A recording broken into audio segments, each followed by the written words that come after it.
tout est fake. Je veux dire, ça se voit partout, le rien. Bon, dans ce chat room, de temps en temps, il y a quelqu'un qui dit quelque chose pour combler le vide.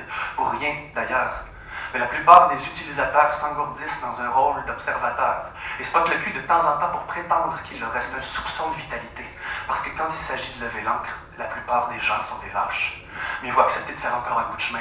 Peut-être qu'il se passera quand même quelque chose d'authentique. Ici, il se passe rien de vrai. Norway Today, c'est Auguste et Juliette.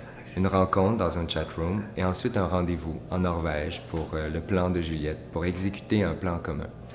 Et c'est là-bas qu'Auguste et Juliette vont finir par découvrir l'essentiel.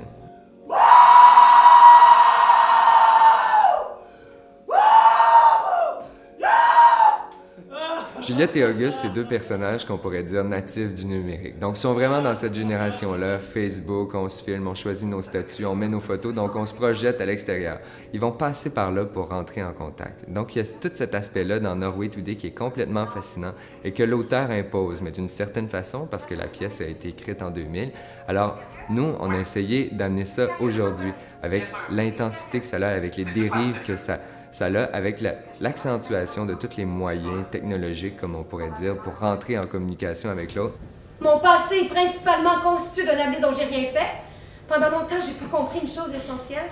Pendant longtemps, j'ai pas compris qu'il existe qu'une seule façon pour accéder à tout, rien demander. Qu'il existe qu'une seule façon pour tout avoir, rien exiger. Il y a un aspect important dans la pièce que l'auteur impose, c'est l'aspect vidéo. Auguste et Juliette sont en train de filmer ou de capter leur moment. Ils veulent laisser une trace, ils veulent laisser des messages à leur famille, des messages sur leur périple, sur leur voyage.